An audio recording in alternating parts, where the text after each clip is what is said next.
안녕하세요, 꿀잼인간입니다. 자, 드디어 광해군이 왕이 되었습니다. 광해군은 험난한 전쟁을 온몸으로 겪은 왕이라 백성들의 군핍을 누구보다 잘 알았습니다. 그렇기 때문에 전후복구를 위해 많은 노력을 기울입니다. 게다가 그가 즉위한 1608년은 전쟁이 끝난 지 10년이 되는 해였습니다.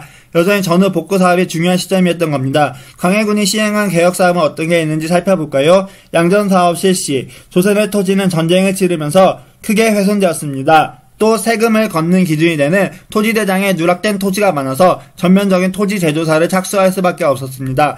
그래서 광해군은 가장 먼저 양전사업을 통해 안정된 세금 확보를 하고자 합니다. 동의보감 완성. 또한 병으로 지친 백성들의 삶을 위로하기 위해 동의보감을 완성합니다. 동의보감 편찬사업은 선조 당시 시작되었는데 정유대란으로 잠시 중단되었습니다. 그러다 전쟁이 완전히 끝난 후 편찬이 재개되어 광해군 때인 1610년 수백 건의 의서를 종합한 최고의 의서 동의보감이 탄생하게 됩니다. 사실 동의보감을 저술한 허준은 당시 유배지에 있었습니다. 1608년 선조가 세상을 떠났을 때 당시 의원이던 허준에게 그 책임을 물어 유배를 보냈기 때문입니다. 허준은 약 2년 동안의 유배 생활 이후 한양에 돌아와 드디어 동의보감을 완성합니다. 그리고 이후 광해군에게 이를 바칩니다. 조선 세금의 세금개혁, 대동법 시행. 조선에서는 본래 세금을 크게 세 가지 측면으로 나누어 증서했습니다. 토지를 중심으로 하는 전세, 노동력을 제공하는 역, 그리고 각 지역의 특산물을 내는 공납이었습니다. 이 세 가지 중에서 가장 문제가 심했던 게 바로 공납이었습니다. 조선시대에는 지금처럼 상업이 발달하지 않고 화폐 유통도 활발하지 않아서 국가에서 필요한 물품이 생기면 각 지역에서 내도록 했습니다. 붓이 유명한 지역은 붓을, 꽃감이 유명한 지역은 꽃감을 내도록 한 겁니다. 세금의 납부 기준은 집집마다였고요. 따라서 부자든 가난한 사람이든 모두 다 각 지역의 특산물로 세금을 내야 했습니다. 하지만 시간이 흐르면서 이를 제때 수량매쳐 내는 게 불가능해집니다. 왜 그런 걸까요? 자, 경북 상주하면 어떤 특산물이 생각나죠? 바로 곶감입니다. 하지만 원래 상주는 사과로 유명했습니다. 중앙정부에서는 상주 사람들에게 사과를 보내려고 합니다. 하지만 더 이상 상주에서 사과가 나지 않습니다. 그럼 어떻게 할까요? 사람을 통해 보냅니다. 이렇게 납부하는 것을 대납이라고 합니다. 그런데 문제는 대납가를 통해 내는 세금이 어마어마하게 비쌌다는 겁니다. 이런 문제는 박납부 폐단과 함께 더욱 심해집니다. 박납이라는 것은 내는 것을 막는다라는 뜻입니다. 정부가 수박 100통을 내라고 했지만 품질이 나쁜 경우도 있잖아요. 호박에 줄을 그어놓고 수박이라고 우길 수도 있는 법이니까요. 이렇게 특산물의 품질을 보장하기 위해 정부가 박납 제도를 만든 겁니다. 그런데 박납이 지방관리들에 의해 악용되기 시작합니다.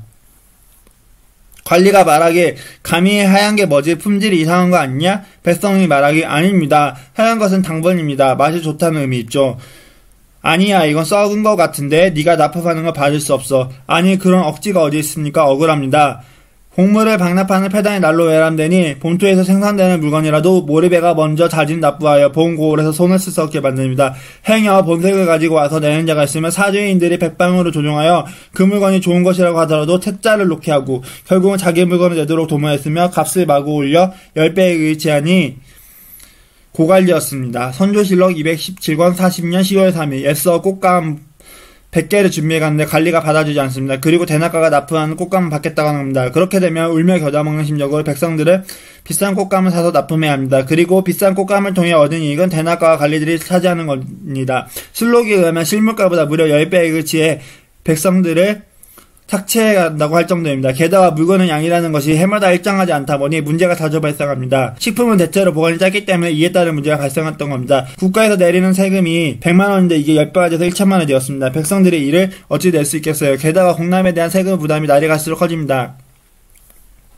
이쯤 되면 백성들은 무슨 생각을 할까요? 당연히 야반도주하고 싶어하죠. 부랴부랴 도망갈 준비를 하고 있는데 이걸 어째 옆집 철순애가 먼저 도망을 갔다고 합니다. 그렇게 되면 철순애 세금까지 납부해야 합니다. 도망자 체납을 이웃이 납부하는 인증이 적용되었기 때문입니다. 세금이 무려 2배로 올랐습니다. 다음날에 기필코 도망가고자 했는데 그 사이에 집집 사는 친척 여인애가 먼저 도망갔다네요. 친척이 도망가면 이 세금을 납부해야 하는 족증이 적용됩니다. 그런 세금이 이제 3천만원으로 오른 겁니다. 힘없는 백성들은 도망갈 수밖에 없었고 결국 이는 국가적 손실이 됩니다. 세금을 착취하는 중간관리와 대납가들 때문에 조선정부나 백성이나 괴롭기는 매한가지였던 겁니다. 이를 바로잡기 위해 조광조는 지역의 특산물보다 딸을 내도록 하는 수미법을 건의했습니다. 하지만 실현되지 못했습니다. 이후 율곡이가 임금님에게 또다시 수미법을 검의하지만 이때도 역시 실천이 안 되었고요. 그런데 드디어 광해군 때 이르러 지역의 특산물보다 쌀을 내게 하는 대동법을 실시하게 됩니다. 대동이란 공자가 말하는 이상 사회를 말해요. 우리 모두가 잘 사는 사회를 만들기 위한 세금 제도라는 뜻이 담겼다고 볼 수 있어요. 대동법은 세금의 기준을 집집마다 해서 토지로 정하는 겁니다. 이렇게 되면 세금을 내는 기준이 돈 있는 사람들, 지주가 되기 때문에 결국 땅을 가진 사람만이 세금을 내게 됩니다. 광해군 때 대동법을 시행한 건 역사적으로 매우 중요한 일입니다. 사실 대동법을 시행하면 백성들이 좋지만 지주들은 싫어할 수밖에 없습니다. 게다가 사또와 방랑업자들은 자신들의 할 수 있는 이익이 사라진 이 시행을 반대했습니다. 하지만 다행히 영의정 이연희 주장대로 경기도 지역에 대동법이 시행됩니다. 그리고 수중대에 이르러 전국으로 확대되고요. 봄을 만나 초목과 온갖생물에 모두 즐거워하는데 유독 우리 백성만이 위망의 입장에 처하여 있다. 그런데도 그들은 보살펴주지 않는다면 하늘을 본받아 하민에 의하는 백성의 부모된 도리가 아니다. 광해군 일기 24권 2년 1월 13일. 이에 대해 일본인들은 광해군 정말 훌륭한 임금이다. 백성들을 생각하는 마음이 정말 훌륭한 임금이다라고 말하였고, 광해군은 정말 한국에서도 위인이다 라고 말했습니다. 저는 이런 광해군이 자랑스럽고 우리나라 위인들이 정말 자랑스럽습니다. 오늘도 재밌게 보셨다면 구독과 좋아요 부탁드리겠습니다. 감사합니다.